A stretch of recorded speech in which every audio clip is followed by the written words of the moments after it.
It's time for end of the week report. How did we do on our first week as a StepDeck driver? Let's find out.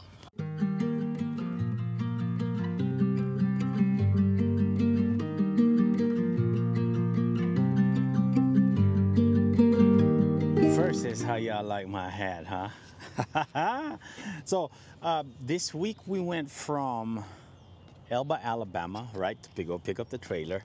And then from Elba, Alabama, we went to Selma, Alabama. We did hit about 104 miles from Selma to, had several stops throughout the Georgia and North Carolina area. And then from there, we went to Fort Liberty.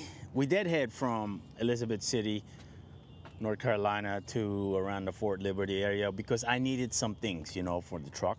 And then I was not planning on doing that. I would have probably picked up over there in the Virginia Beach area, but that's what we did. We needed some equipment, additional equipment, just so we can, you know, we can pick up loads and things like that. But Fort Liberty to Tennessee, to the Virginia-Tennessee line, and then from there, we did head again. We did, the thing about this this week, we did a lot of deadheading. This camera's getting heavy.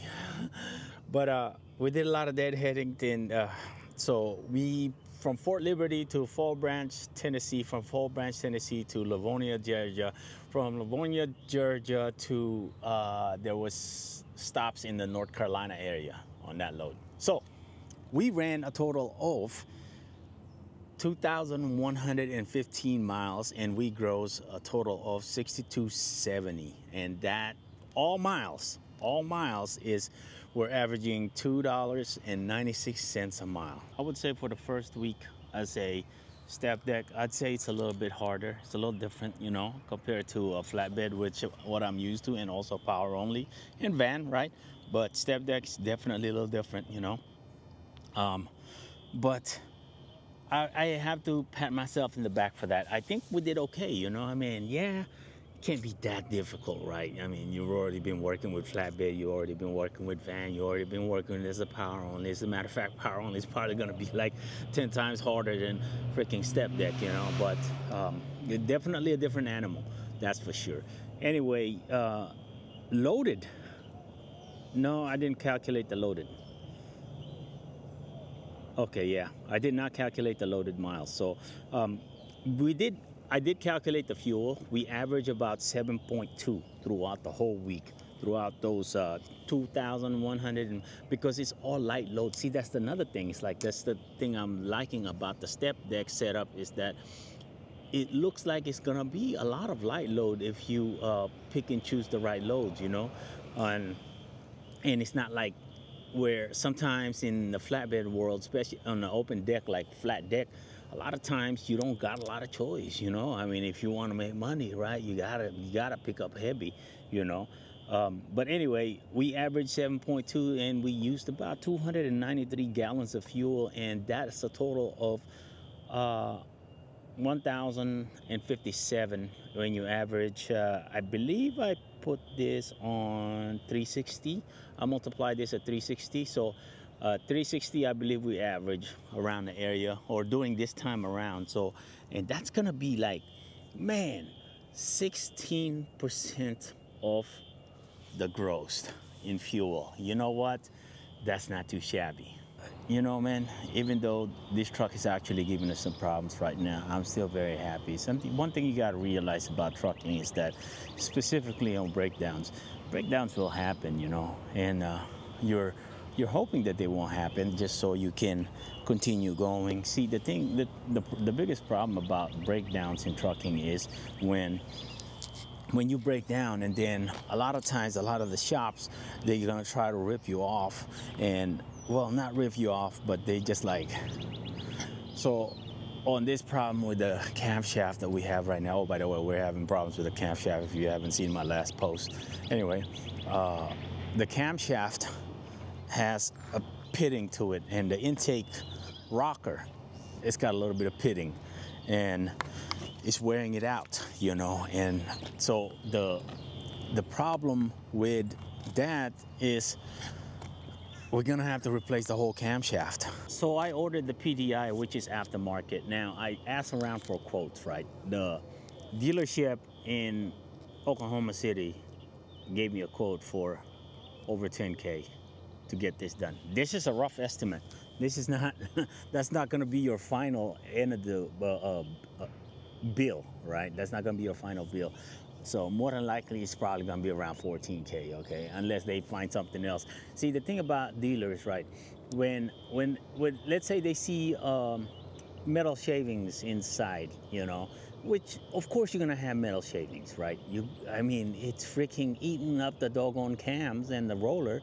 So you're gonna have freaking metal shavings, right? Now, the thing is, like the filter, the oil filter should filter majority of that, right? And it might not in some areas, but you know what? That's a chance I'm willing to take, okay? I don't think the engine is ready for a rebuild. The engine runs good, you know? So we're gonna go ahead and replace that camshaft, and the camshaft is gonna, actually I elected to get a aftermarket camshaft, which is PDI, and PDI has a really good reputation when it comes to, why is my truck leaning a little bit? Anyway, when it comes to external parts, especially on the Cummins, they make a lot of these external parts like intake and exhaust and oil, you know, oil coolers and things like that. So they're really known for that, and they're really good at it, you know. So I said, you know what, let me go take a chance on their camshaft. So, and they're guaranteeing that their camshaft will perform better than OEM. So hey, you know what? But anyway, shout out to my boy Victor. He's gonna be, whatchamacallit, he's gonna be helping us out on yeah, no, it's a vlog.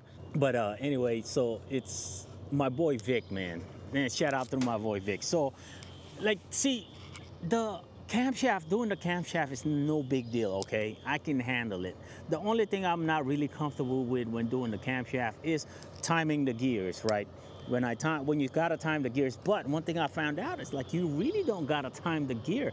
If you get the tools to lock the crankshaft, so basically you're locking the time, lock the crankshaft, and then and you all you gotta do is lash the gears, you know, the main camshaft gear into the dummy gear, and then you're good to go, you know, and that's it. You just gotta get your spacing on there or whatever, right?